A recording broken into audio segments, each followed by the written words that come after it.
সে সময়ে জমে উঠেছে কোরবানির পশুর হাটে বেচাকেনা। এই মুহূর্তে গাবতলী হাটে আছেন সহকর্মী সাদিক হাসান ইমন এবং সিলেটের কাজীর বাজার পশুর হাটে আছেন সহকর্মী ইকরামুল কবির। সরাসরি প্রথমে যাচ্ছি ইমনের কাছে। অপেক্ষা তারপরে ঈদুল আজহা, আর ঈদুল আজহাকে কেন্দ্র করে জমে উঠেছে পশু কেনাবেচার হাটগুলো। ঢাকা এবং ঢাকার বাইরে সব জায়গায় কিন্তু বেচাকেনা চলছে। আমি এই মুহূর্তে রয়েছি গাবতলী হাটে। গতকালকে কিন্তু শেষ হয়েছে, সকল অফিস ছুটি হয়েছে এবং আজকে থেকে কিন্তু দেখা যাচ্ছে যে সমাগম বেড়েছে।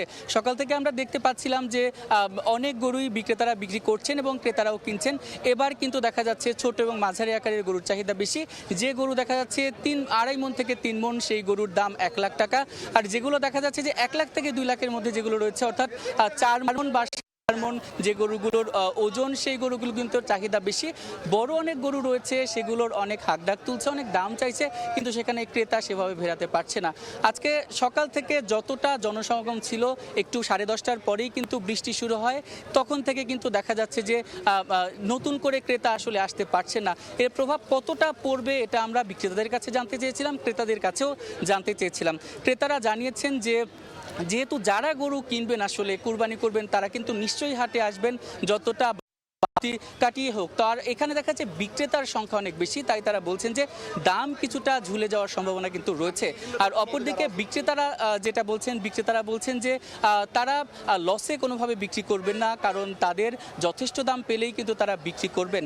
তো দেখা যাচ্ছে যে বৃষ্টির যে কেমন প্রভাব পড়বে তার কিন্তু একটা মিশ্র প্রতিক্রিয়া দেখা যাচ্ছে, কিন্তু তারপরেও যেহেতু পশু মানুষ কিনবেই, কোরবানি করবেই, তো সেজন্য দেখা যাচ্ছে খুব বেশি যে প্রভাব পড়বে তেমন না, তবে দামে কিছুটা প্রভাব পড়ার সম্ভাবনা রয়েছে। সবকিছু দেখতে পাচ্ছি যে এখন পর্যন্ত আমরা হাসিল ঘরে গিয়েছিলাম, সেখানেও দেখতে পাচ্ছিলাম যে না, গরু বেচা কেনা কিন্তু বেশ ভালোই হচ্ছে।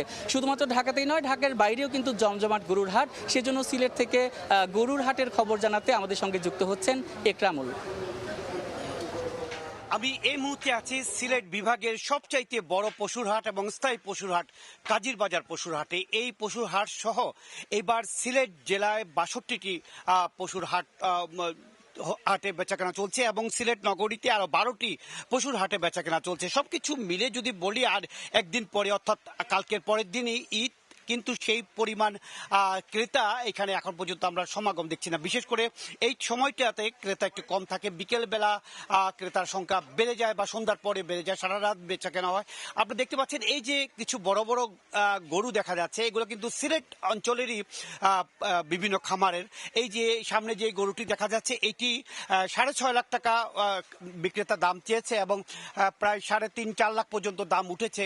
উনি বেশ যত্ন করে ওনার নিজের খামারে এই পশুগুলো লালন পালন করেছে এবং এই হাটে আমরা দেখেছি বেশ বড় বড় বেশ কিছু গরু উঠেছে, যেগুলো সিলেট অঞ্চলের। এই গরুটি এসে কানাইঘাটের একটি হাট থেকে, কোনোটি ছাতক থেকে এসছে, কোনোটি বিভিন্ন দক্ষিণ সুরমা থেকে এসছে। মোটামুটি যে সিলেটে ইদানিং বেশ কিছু খামারিরা তাদের বড় বড় শঙ্কর গরু বা যে স্থানীয় গরুগুলোকে লালন পালন করে এই ঈদুল আজহার জন্য বা কোরবানি ঈদের জন্য তারা যত্ন করে এগুলো লালন পালন করে থাকে এবং এ কারণেই এইগুলো দেখতে শুনতে বেশ সুন্দর এবং ক্রেতাদের বেশ আকৃষ্ট করে থাকে এই গরুগুলো। এখানে আমরা এই মুহূর্তে যদি দেখি, খুব কম 2-1 জন ক্রেতার উপস্থিতি আমরা দেখতে পাচ্ছি এবং যারা বিক্রেতা আছে তারা মোটামুটি বলা যায় একটু হতাশা ব্যক্ত করছে। কারণ হচ্ছে গিয়ে এখন যদি বিক্রেতা বেশি থাকে, হাকডাক থাকে, তাদের বেচাকেনা একটু ভালো হয়, অথবা দামাদামি করলেও তাদের মধ্যে একটা উৎসাহ থাকে। কিন্তু এখানে আমরা বেশ কিছু বিক্রেতার সাথে কথা বলে দেখেছি, তারা বলছে যে বিক্রেতার সংখ্যা কম, যার কারণে তারা এখনো বুঝতে পারছে না আজকে এবং আগামীকাল এই 2 দিনের মধ্যে তাদের যেই গরুগুলো আছে বা ছাগলগুলো আছে সেগুলো বিক্রি করতে, এবং বিক্রি করেই তাদের যে সারা বছরে যে কাঙ্ক্ষিত লাভ, সেই লাভটা তারা করার জন্যই এই দিনটির অপেক্ষা থাকে এবং সেই অপেক্ষা আগামীকাল শেষ রাত পর্যন্ত চলবে। মোটামুটি এই ছিল সিলেটের কাজীর বাজার পশুর হাটে যে স্থানীয় বেশ কিছু খামারের গরু উঠেছে তার সবশেষ খবর। রাজধানীর গাবতলী এবং সিলেট থেকে পশুর হাটের খবর জানাচ্ছিলেন সহকর্মীরা। পরিচ্ছন্নতা কর্মী ও সুবিধাবঞ্চিত শিশুদের মাঝে ঈদের খুশি ছড়িয়ে দিন হারপিকের সাথে।